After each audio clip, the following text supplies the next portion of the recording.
Hello and welcome back to my YouTube channel again. So I guess this will be the last video for the Kaggle's playlist, because if you go to the Kaggle, I have almost like 5 video altogether, and this will be mostly the 6th video that I am recording right now. I have covered from the basic, like what basic Kaggle is, how to put edit your bio there, how to use Kaggle, what's the UI is there, how to use them, and like how to add a data set there. So this will be the probably last video where I will be talking about how to create a kernel, so that in local language we say it as a creation of a notebook. Here we usually call it as a kernel. How to create a kernel from the scratch and how to use the data sets there. So this is the probably the last video for this session. If you have any doubt regarding any of the topics here in the Kaggle, so you can put down in the comment section. I will try to resolve it there. Otherwise, if it is not resolvable like just by typing, I will try to create a different video altogether on that.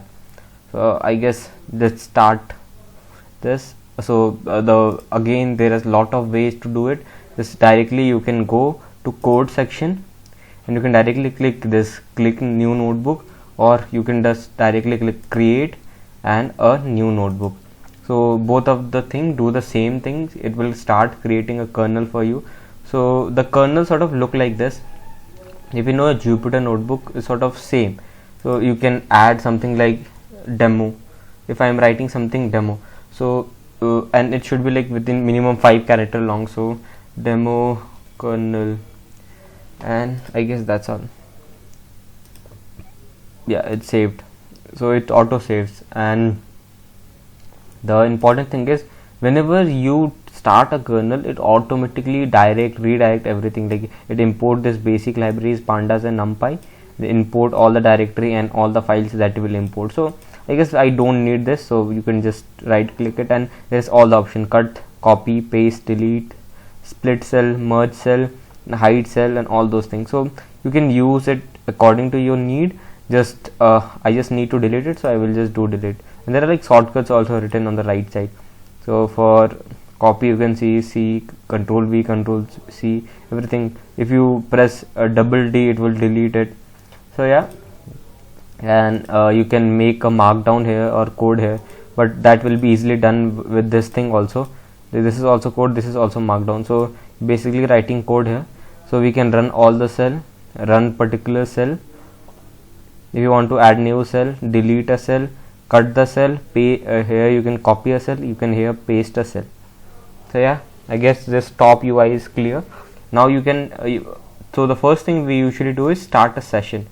So what does mean? So starting a session means before like doing anything, we will start this so that it will dynamically allocate a space and it provide a kernel to run our notebook. And you want to install any of the like inbuilt library that will be used by you, but it's not there here. So please keep this on. Go to setting here.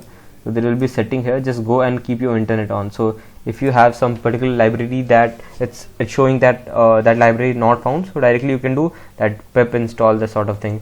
Pip install and that particular library. Just like I will write pandas. Pandas are there, but I'm just showing as an example here. If you do pip install panda, it will show that its requirement already satisfied. So you can do that thing. And just one advice I would give you, that whenever you write any pip command in kernel, just try to write a capture command here. So what I'm telling is, just write capture and then try to run it. So okay, I guess I have to put 2 colon. I'm sorry. Okay, I have to write one more percentage and capture. See, if you write capture and percent capture and pip install the library, so it will install the library, but it won't show that whole uneven output that we doesn't want to see even. So yeah, that's the one trick. So this is one thing that I wanted to show you.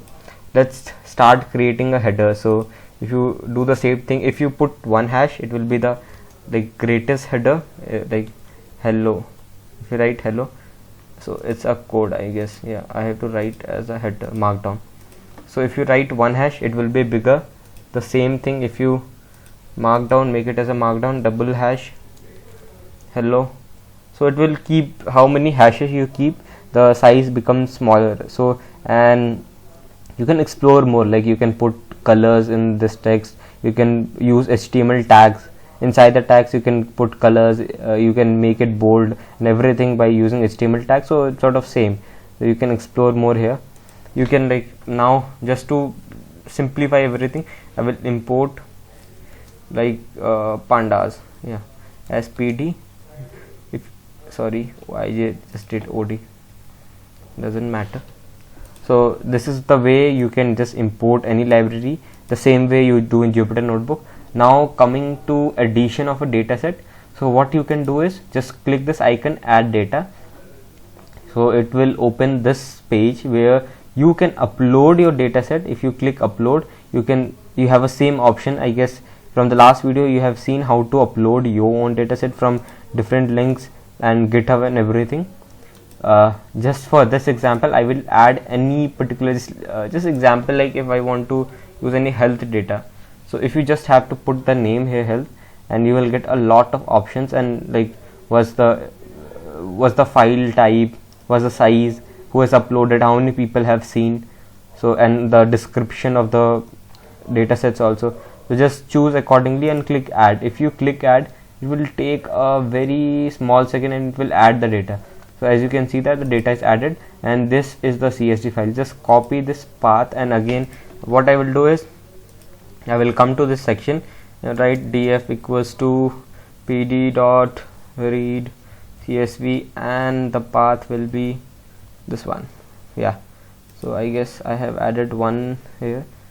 Yeah, now I can, if I have to print df dot head, let me print df dot head so that you can see what's the data. So yeah, and now you can see timestamp, age, gender, country, employment, family history, and everything. Like, now you can explore more, so I am not going to explore like all the details here. So this is what exactly the important UI of this creation of notebook and all markdown. And you can check out my notebook also, how I have created. If this just the last thing I want to cover is how to add an image here and GIF. So you have seen a lot of people adding GIF and everything. So what I will do, I will go to this particular website. I will try to copy any particular, like this is have a great Saturday. What I will do is copy image address. Okay, I will do this, come back here, and what I will do is create a markdown. If I create a markdown, just I will write img src, and I will put that particular link here and bracket close. Now you can see that the GIF is added, right? And this will be working.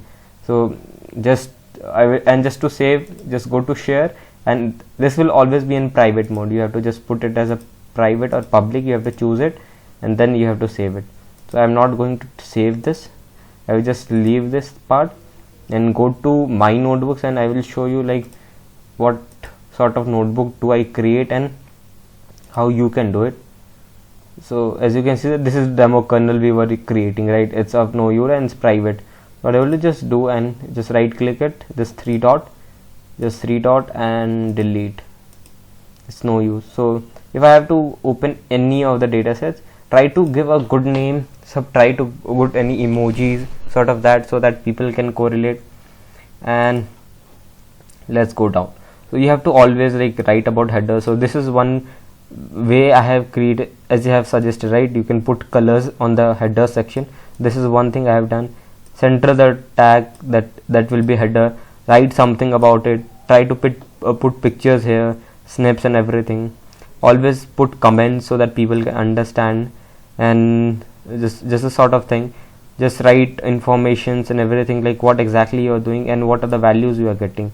So each step try to explain something so that people can correlate, just not the code, and visuals too, to make it exciting, like visualizing some columns. So just picture it, guys. So yeah, just trying to make good visuals here. And even if your notebook is very simple, if you add some good visuals to it, it looks very cool. So if I have written decision tree, how the decision tree should look like, so I have added a snip here. confusion metrics and everything. So just to make your notebook very interactive and everything, you have to always conclude your final conclusion and everything. This is the end of the whole series. So yeah, if you like this video, give us a thumbs up. See you in the next video. Bye.